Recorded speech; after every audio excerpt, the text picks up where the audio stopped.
E o tema da nossa mensagem no programa Voz da Esperança de hoje: um tempo de restituição. Quero declarar que a profecia de Joel pode se tornar realidade em nossas vidas pela fé. Lá em Joel 2:25, o Senhor Deus Todo-Poderoso, ele declara que ele vai restituir os anos consumidos pelo gafanhoto. Esse gafanhoto aqui representa a ação dos demônios, o devorador, o destruidor, o cortador e o migrador. Muitas vezes, bênçãos são roubadas da nossa vida, porque o inimigo, ele cumpre aquilo que é peculiar a ele. Ele veio matar, roubar e destruir. Mas o Filho de Deus, o Senhor Jesus, João escreve isso na sua carta, 1 João 3,8. Para isso se manifestou o Filho de Deus em carne, para destruir poderosamente as obras do inimigo. Então hoje eu quero ser voz profética e eu quero lançar esse decreto através da palavra da Bíblia, palavra de Deus, para abençoar a sua vida. É tempo de restituição. Você que foi roubado, você que foi enganado, você que foi traído, Deus quer restituir na sua vida os anos consumidos pelo gafanhoto. Porque muitas vezes essa tristeza, essa dor de hoje é algo que já vem de muito tempo.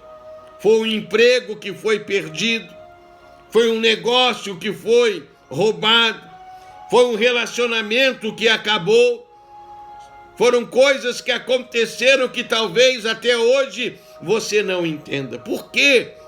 Por que que isso se perdeu? Por que que isso aconteceu? Ei, Deus quer falar ao seu coração nessa manhã. É tempo de restituição. Jesus é o Deus da restituição. Ele se manifestou em carne para destruir as obras do inimigo. E eu vou deixar aqui um exemplo da restituição de Deus na nossa vida. Vou deixar aqui um exemplo de como Deus faz a mudança, a transformação. É uma história muito conhecida de 1 Samuel 30. E olha só o que diz o versículo 19. E nada lhe faltou, do menor até o maior. Tudo Davi tornou a trazer. Nada faltou, nada ficou para trás. Tudo, do menor até o maior, Davi trouxe de volta. Você conhece essa história de 1 Samuel 30, quando os amalequitas invadiram o arraial onde Davi e os seus homens, em Ziclag, ficavam acampados, as mulheres, as crianças, e os amalequitas ali roubaram tudo, levaram tudo. E quando Davi chega com seus homens, eles viram o acampamento queimado, a família roubada, os bens saqueados. Por um momento, o texto vai nos falar que Davi e os seus homens ficaram angustiados, choraram muito, bateu o desespero, bateu a dor, a aflição. A própria psicologia afirma isso, que no natural do homem, quando ele recebe uma notícia muito ruim, quando ele vive um momento muito difícil, os primeiros minutos ele fica atônito, sem saber o que fazer. O texto fala que Davi e os seus homens choraram tanto, que eles não tinham nem lágrimas mais para chorar. E começou ali aquela situação de angústia, de revolta, de raiva, a ponto que os homens de Davi, que eram tão fiéis a Davi, pensaram até mesmo em lhe matar, porque o homem quer colocar a culpa em alguém. Então eles começaram a pensar que Davi era o culpado. E em certa parte, sim. Sabe por quê? Sabe aonde Davi estava quando os amalequitas atacaram Ziclag e roubaram os seus bens e a sua família, os seus filhos? Davi estava do lado do rei dos filisteus, que estava em guerra contra Israel. Davi estava alistado no exército do inimigo. E por que Davi não lutou? Sabe por quê? Porque os próprios capitães dos filisteus, eles falaram assim para o rei: olha, rei, a gente vai na batalha. Vai que no meio da batalha, Davi se arrependa de estar lutando contra o seu povo e ele se volte contra nós. Depois de tanto tempo de sofrimento, depois de tanto tempo de perseguição, e a perseguição, o sofrimento faz o homem perder muitas vezes a direção, o sentido e o controle. Davi estava lá entre os filisteus. E ele só não lutou naquela guerra fatal, porque naquela guerra Saul e os seus filhos morreram. Naquela guerra Israel foi derrotado. E Davi só não estava ali porque os capitães, os oficiais dos filisteus falaram para o rei mandar ele embora. E quando ele foi mandado embora, que ele volta para sua casa, ele encontra esse cenário: o acampamento incendiado, a família roubada. Ei, preste atenção, na batalha espiritual, 1 minuto que a gente deixa de vigiar é suficiente para o inimigo fazer um estrago. Por isso Jesus disse: vigiai, antes de orar, vigiai. É batalha, é guerra. A gente não pode andar no meio da batalha desapercebido. A gente não pode se dar o luxo de sair fora da vontade de Deus. Porque o inimigo, ele tem fúria e ele veio para isso: matar, roubar e destruir. E agora, o que fazer? Depois da situação, depois do momento de angústia, aí que é o ponto principal, Davi tomou a decisão mais certa que uma pessoa pode tomar. O texto vai nos falar que Davi se fortaleceu no Senhor.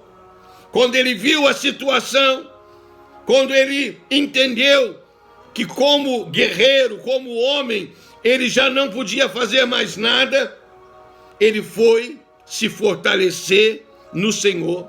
Ele tomou a estola sacerdotal. Olha só o que Deus quer falar com você.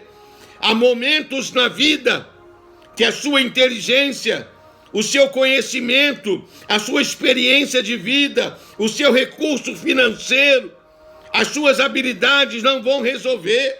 Então você tem que assumir esse lado de sacerdote do Deus Altíssimo, entrar na batalha espiritual com as armas mais poderosas: oração e adoração.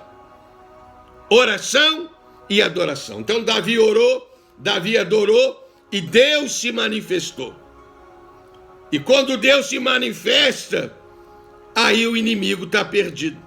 Porque maior é aquele que está em nós. Aí Deus renovou em Davi, fortaleceu Davi, trouxe a direção para Davi. Davi queria saber se ele deveria ir atrás, como ele deveria, como fazer. E Deus deu a direção. E Davi então ajuntou seus homens e saíram em direção. Em uma direção que a princípio eles não sabiam, mas a confiança estava total em Deus. Muitas vezes a gente não sabe o que fazer, o caminho a seguir, mas a nossa fé, a nossa esperança, a nossa confiança deve sempre estar em Deus.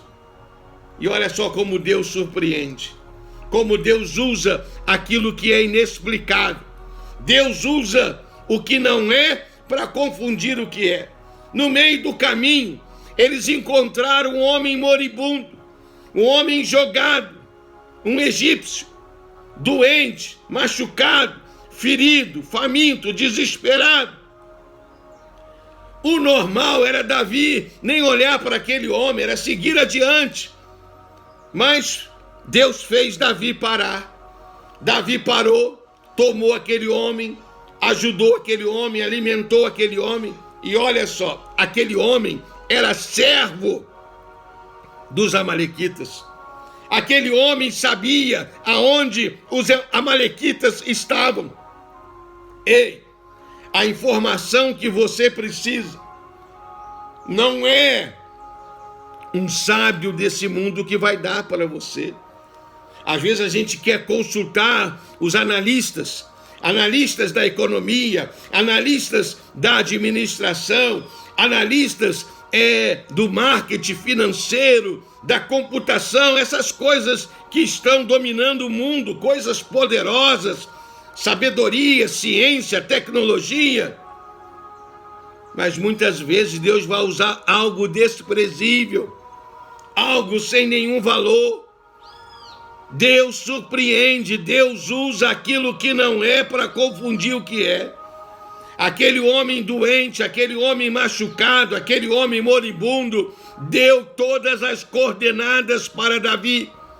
Ele disse para Davi aonde estava o acampamento dos amalequitas.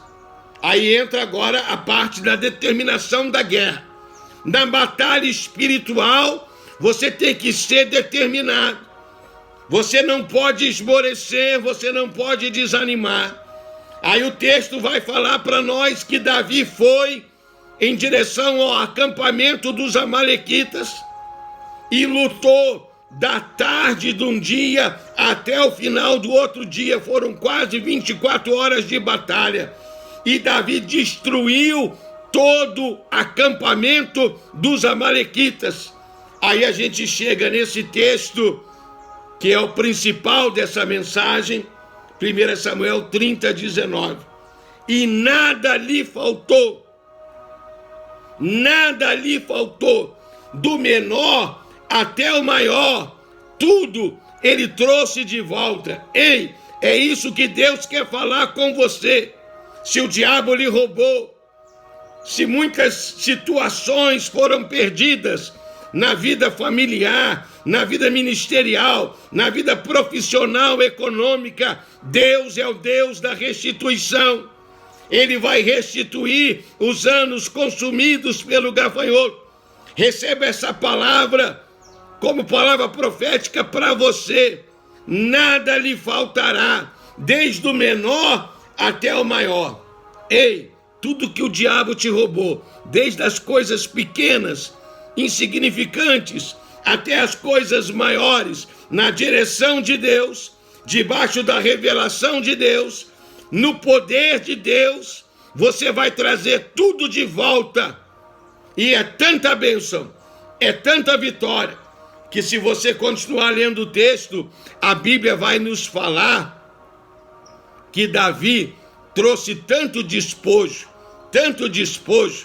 que ele restituiu os seus homens, ele abençoou aqueles que não entraram no campo de batalha, porque ficaram tomando conta das bagagens, e ele ainda distribuiu presentes em toda a nação de Israel. E mal ele sabia que aquilo já era um princípio do seu reinado, porque naquela batalha Saul morreu. E por causa disso, pouco tempo depois, Davi se tornou rei de Judá e depois rei de todo Israel. Pare e pense, e muito mais Deus vai falar ao seu coração. Jesus é o Deus da restituição. Ele se manifestou em carne para destruir poderosamente as obras de Satanás. Então tudo que o diabo lhe roubou, tudo, do menor até o maior, no poder de Deus, em nome de Jesus, você vai trazer de volta para o arraial de Deus e você vai cantar o hino da vitória. Receba essa palavra no seu coração. receba essa mensagem, creia e viva a restituição de Deus em o nome do Senhor Jesus.